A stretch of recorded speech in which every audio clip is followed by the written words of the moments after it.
Hello everyone, welcome to deeply learn. आज हम बात करने वाले हैं जावा स्क्रिप्ट में स्विच केसेस के बारे में। इससे पहले हमने कंडीशनल में इफ एल्स कंडीशंस वाले क्वेश्चंस को देखे, उसके कॉन्सेप्ट को समझा। अभी हम देखेंगे स्विच केस को। इसमें क्या होता है, ये उसका फ्लो डायग्राम है, आप देख सकते हैं। इसमें क्या है कि पहले आपका एक एक्सप्रेशन आएगा जो स्विच केस के अंदर आप देंगे। उसके बाद से उस पर आप डिफरेंट केसेज अप्लाई करेंगे।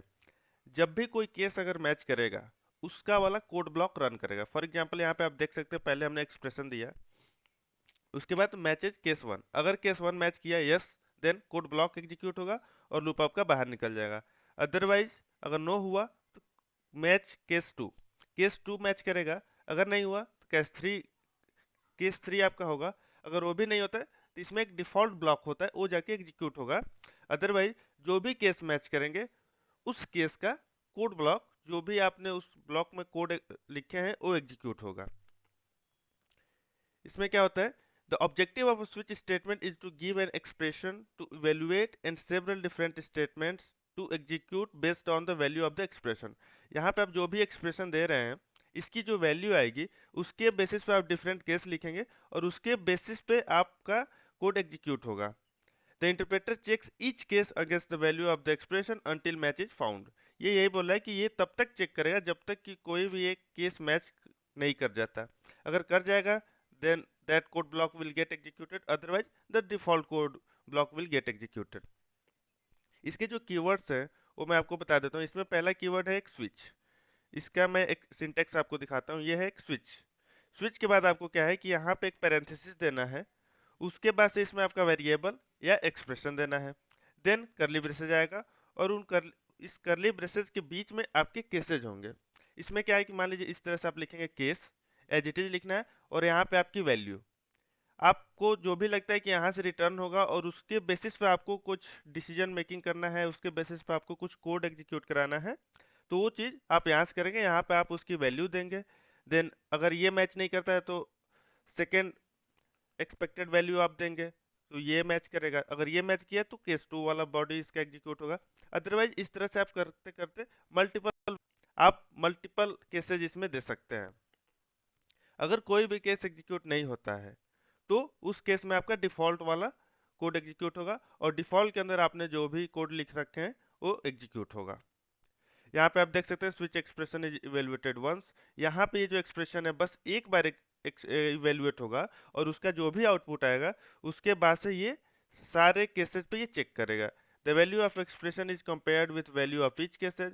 जो भी वैल्यू आएगा ईच केस के साथ इसका कंपेरिजन होगा। If there is a match, then the associated block of the code is executed. जैसे ही मैच मिला, उसका ब्लॉक ऑफ कोड एग्जीक्यूट होगा। If there is no match, the default code block will get executed.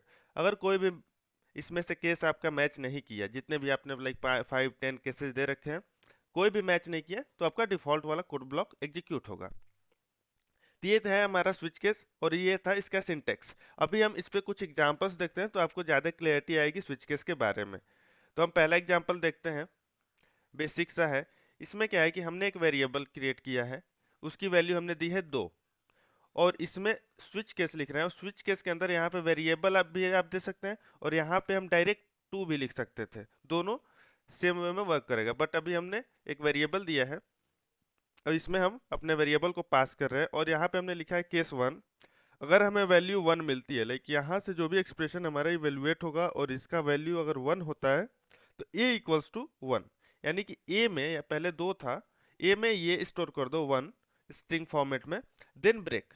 Break क्या करता है कि जो भी कोड ब्लॉक आपका एग्जीक्यूट होगा उसको, उसके कंट्रोल को ब्लॉक करने के लिए, अदरवाइज ये आपके कंप्लीट कोड को एग्जीक्यूट करे। जैसे ये केस अगर मैच हुआ और ये कोड आपका एग्जीक्यूट हुआ और जैसे ही ब्रेक पे आपका कंट्रोल पहुंचा, तो आपका कोड यहीं पे ब्रेक हो जाएगा और आपको ये स्विच केस के बाहर निकल जाएगा कंट्रोल, और नेक्स्ट लाइन ऑफ कोड आपका एग्जीक्यूट होगा और ये आपके वैल्यू को प्रिंट करेगा। अगर आपने यहाँ, हमने केस 2 देख रखा है, अगर हमारे ए की वैल्यू 2 आती है तो ए में हमारा 2 स्टोर हो जाएगा। अगर डिफॉल्ट में हमने दे रखा है ए इक्वल्स टू नॉट फाउंड, अगर इसमें से कोई भी वैल्यू नहीं है, 1 और 2 और नहीं है, तो इसमें नॉट फाउंड स्टोर हो जाएगा।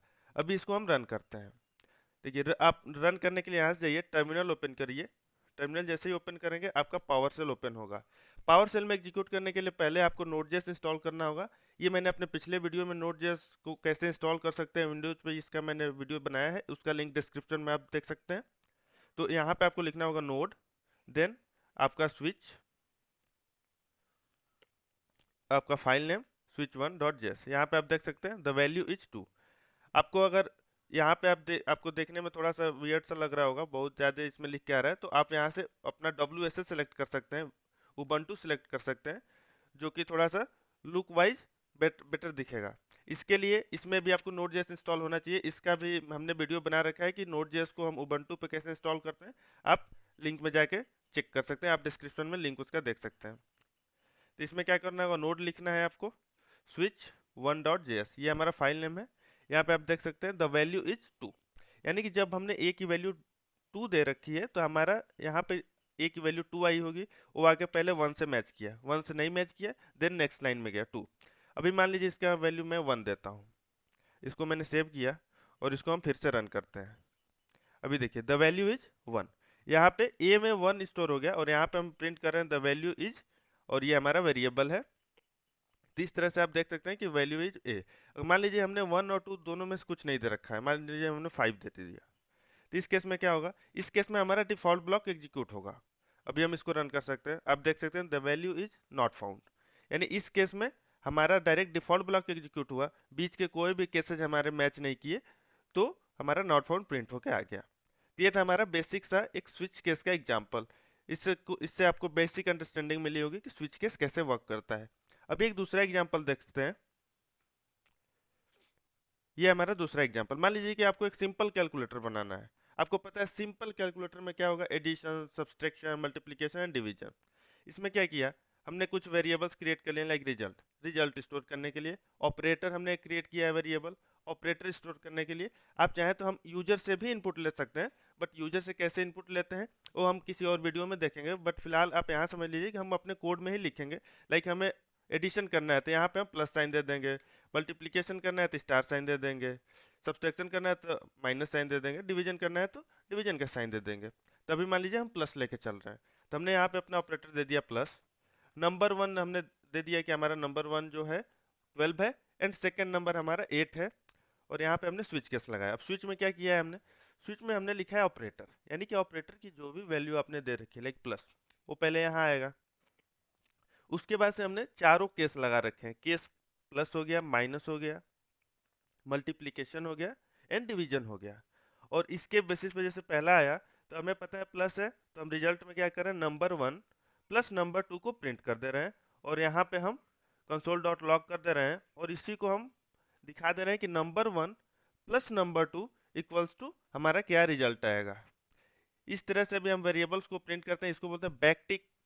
ये जो हमने सिंबल दिया है ये है बैक टिक, और उसके अंदर इस तरह से आप लिखेंगे तो आपका direct variable as a string format में प्रिंट होगा। अगर ये डॉलर कर्ली ब्रेसेस में देंगे तो उस वेरिएबल की वैल्यू प्रिंट होगी। इसके बारे में मैं एक डिटेल में लेक्चर बताऊंगा कैसे हम मैनिपुलेट कर सकते हैं हमारे कोई भी प्रिंट स्टेटमेंट को। अभी जैसे मान लीजिए केस अब हमने माइनस दिया, तो माइनस में पता है हमें सब्ट्रैक्ट करना है, तो हमने रिजल्ट में क्या स्टोर किया, नंबर 1 माइनस नंबर 2, और देन उसको प्रिंट कर दिया। Same with multiplication and division. और अगर इसके अलावा आपने कोई और ऑपरेटर दिया तो इसको हम बोल देंगे कि इनवैलिड ऑपरेटर, आपने वैलिड ऑपरेटर नहीं दिया जिस पे हम ऑपरेशन ही परफॉर्म नहीं कर सकते। तो अभी इसको हम रन करते हैं, यहाँ पे नोड अपना फाइल का नेम देते हैं switch2.js एंड एंटर करते हैं। तभी आप देख सकते हैं हमने वेरिएबल दिया था 12 एंड 8, तो हमारा फर्स्ट ब्लॉक एग्जीक्यूट हुआ क्योंकि हमने यहाँ पे ऑपरेटर में प्लस दिया था। यहाँ पे ऑपरेटर आया होगा, यहाँ से प्लस मिला और ये केस मैच किया। यहाँ पे जैसे इसको प्लस मिला फिर यहाँ गया, पहले तो रिजल्ट निकाला, उसके बाद ये प्रिंट किया नंबर 1 जो कि 12 है, नंबर 2 जो कि 8 है, इक्वल्स टू रिजल्ट, जो कि यहाँ से हमें रिजल्ट मिला है 12 प्लस 8 20। अगर जैसे मान लीजिए कि हमें मल्टीप्लाई करना हो 12 एंड 8 का, तो यहाँ पे हम स्टार कर दिए, इसको हम सेव करते हैं एंड रन करते हैं।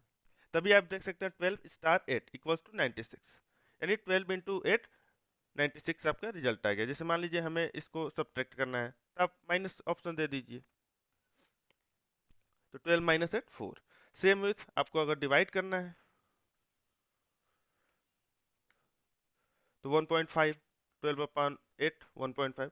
तो इस तरह से आप एक बेसिक कैलकुलेटर बना सकते हैं स्विच केस का यूज करके। आप इसको चाहें तो इफ एल्स में भी कर सकते हैं, बट आप सोचिए इफ एल्स में करेंगे तो आपको हर कंडीशन पे एल्स इफ 3-4 एल्स इफ लगाने पड़ेंगे, और कोड आपका इतना एफिशिएंट, इतना क्लीन नहीं दिखेगा उसमें। तो इस तरह के जहां भी प्रॉब्लम आते हैं वहां पे हम स्विच केस का ही यूज करते हैं, जहां पे हमें पता है कि हमारा जो एक्सप्रेशन है वो सिर्फ एक ही बार एग्जीक्यूट होगा, और उसके बाद हमें मल्टीपल जस्ट केसेस चेक करने हैं और रिजल्ट को प्रिंट कर देना है। तो ये था हमारा दूसरा एग्जाम्पल। अभी हम एक तीसरा एग्जाम्पल देखते हैं। इसमें क्या है, अभी ये क्या है कि आप इसमें मल्टीपल केसेस के बेसिस पे, जैसे बाकी के एक्सप्रेशन में क्या है, बाकी के एग्जांपल्स में आप देखिए तो हम एक केस दे रहे हैं और उसके बेसिस पे कुछ कोड को रन कर रहे हैं।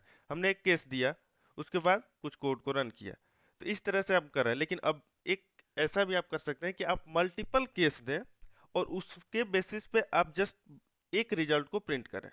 फॉर एग्जाम्पल जैसे मान लीजिए कि आपको कुछ ग्रुप के बारे में बताना हो कि किस ग्रुप का आइटम बिलोंग करता है, ये किस ग्रुप में बिलोंग करता है, तो सारे ग्रुप लिख दीजिए और उसके बेसिस पे जस्ट नीचे आप उसका रिजल्ट लिख दीजिए। फॉर एग्जाम्पल जैसे हमने यहाँ पे लिया है, जैसे मान लीजिए हमने फ्रूट लिया है, ये बोला है एप्पल। अब यहाँ पे हमने 3 कैसे लिया है, एप्पल, मैंगो, पाइनएप्पल, यानी कि आप फ्रूट में कोई भी इन तीनों में से पास करेंगे तो हमें क्या प्रिंट करना है कि फ्रूट इज फ्रूट, यानी जो भी पास करेंगे, लाइक हमने एप्पल किया तो apple is fruit, mango is fruit. इसके अलावा कुछ आप देते हैं like cow is fruit, no cow is not a fruit, cow is an animal.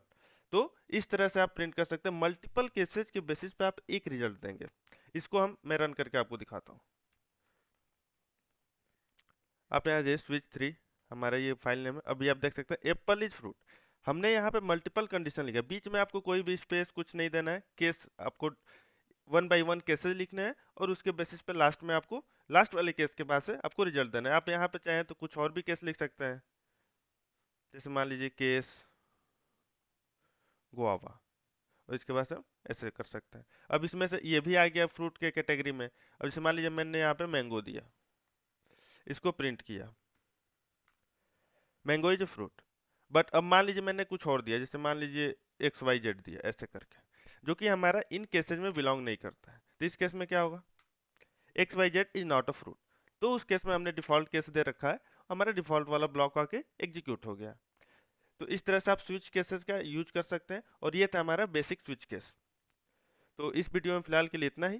Thanks for watching. Please subscribe, like and share this channel.